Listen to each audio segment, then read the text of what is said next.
Usando apenas os blocos verdes para programar os motores do robô, é possível executar uma tarefa, uma missão, um desafio na mesa de um torneio de robótica. Mas será que é suficiente? Eu sou o professor Bertolotto e nesse vídeo nós vamos aprender a usar os blocos matemáticos para poder tornar a nossa programação mais avançada e tentar eliminar alguns problemas que o robô apresenta quando a gente programa ele para andar em linha reta a uma certa distância ou para ele virar para a direita ou para a esquerda uma quantidade certa em graus. Durante as minhas pesquisas aqui e a experiência que eu tenho com essa plataforma, o maior problema de programar com a Lego são os motores, porque eles, por mais que tenham sido construídos para trabalhar sincronizados, né, e assim controlar o robô, se ele vai reto, se ele vira e exatamente a quantidade desse movimento, existem falhas, né? A gente tem basicamente uma falha na hora que sai, porque ele pode sair patinando e aí ele rouba um pouquinho na medida do movimento.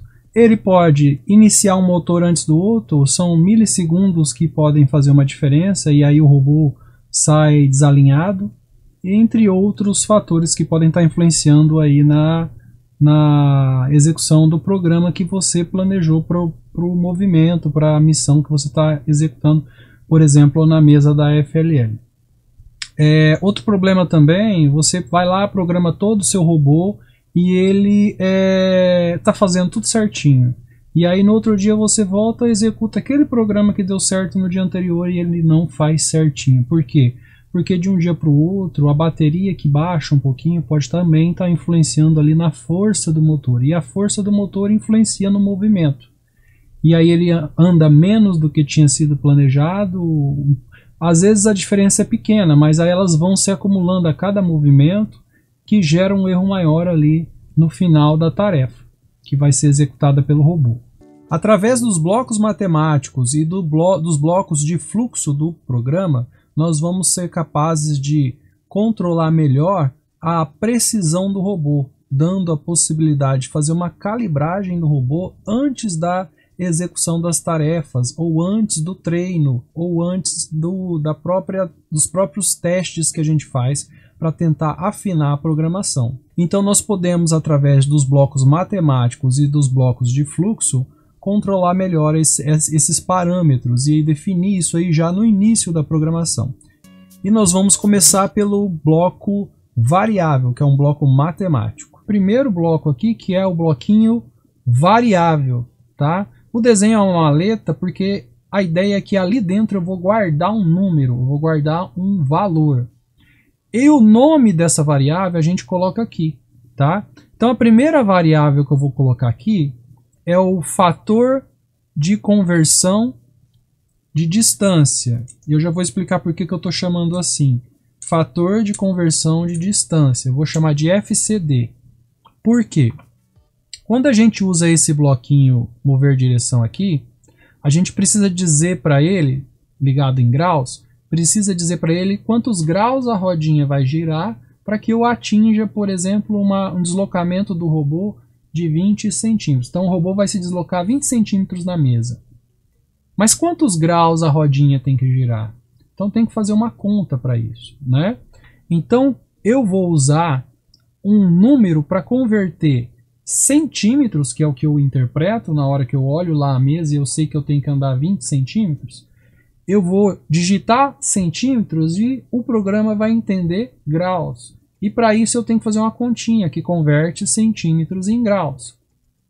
Bom, então eu vou colocar aqui esse fator de conversão de distância como um parâmetro para converter centímetros em graus. E toda vez que eu for treinar, eu vou conferir se o robô está fazendo tudo certinho, se ele está andando a distância correta que eu pedi.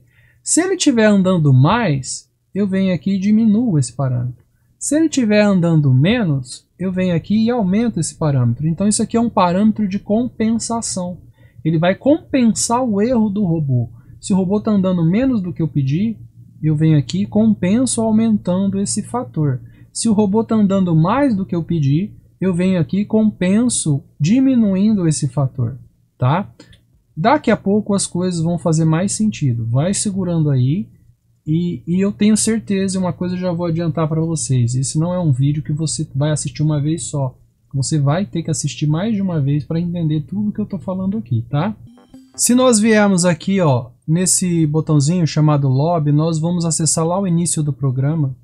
E aí nós podemos vir aqui em tutoriais, tá?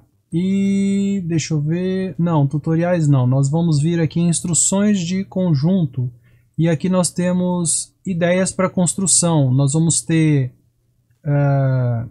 o primeiro motor, a primeira ideia que é o robô educador, que a gente chama de robô educador, que é um robô bem legal para a gente começar a estudar programação, trabalhar missões, desafios de mesa, de torneios de robótica. Aqui também ele te dá uma opção de garra, que você pode estar acrescentando ao seu robô. E nós vamos usar também aqui o sensor giroscópio, que aqui está na frente do robô, mas pode estar colocado do lado. Aqui eu prefiro até colocar do lado ali. Mas o que eu quero falar para vocês aqui é do finalzinho aqui dessas instruções, tem a lista de componentes. A gente pode estar abrindo aqui, ó, essa lista de componentes. E no final dessa lista de componentes, a gente vai ver aqui todas as peças que nós temos dentro do kit EV3. E nós temos aqui o pneu de perfil baixo. E ele traz aqui para a gente as medidas desse pneu. Então ele tem 56 milímetros de diâmetro por 28 milímetros de largura, que seria o perfil.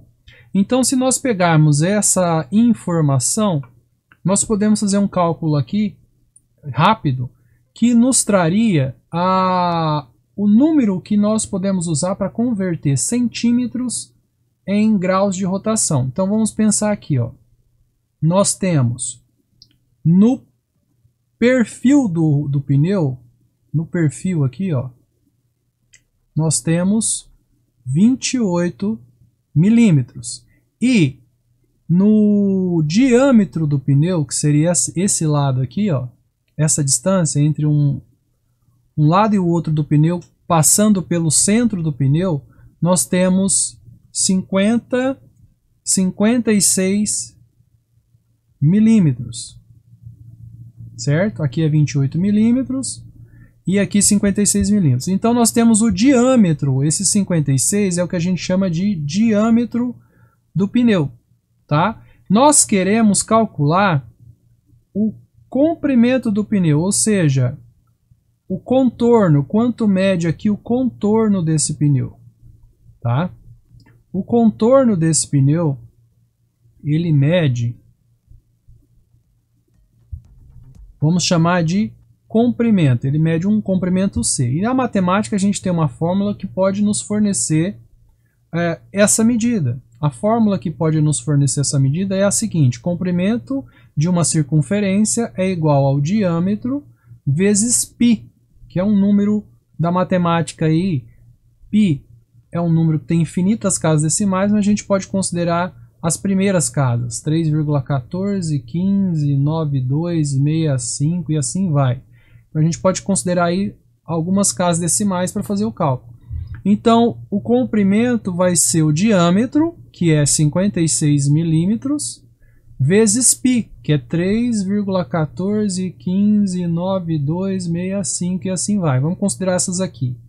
Então o comprimento vai ser aproximadamente, vou arredondar aqui para duas casas decimais, o comprimento vai ser 17,59.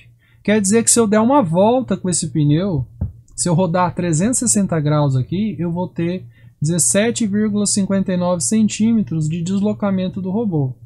Se eu pegar essa informação, então vamos organizar aqui, ó, eu com uma volta, eu rodo o pneu 360 graus e desloco o robô 17,59 centímetros, certo? Agora aqui eu vou precisar fazer outra conversão. Eu quero saber quantos graus eu preciso para rodar, para deslocar o robô por 1 centímetro. Então, se eu fizer aqui uma multiplicação cruzada, isso aqui é uma regrinha de 3, né? Eu multiplico x vezes 17,59, então vai ficar 17,59 x igual a 360 vezes 1, que é 360.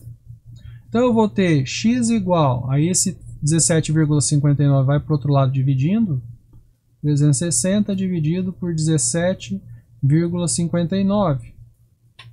Então eu vou ter que x, que é o número que eu vou usar para deslocar o robô 1 centímetro, é igual, ou aproximadamente, que eu também vou fazer um arredondamento aqui, 20,45. Ou seja, se eu digitar lá no meu bloquinho verde de motor 20,45, eu vou deslocar, em teoria, o robô por 1 centímetro.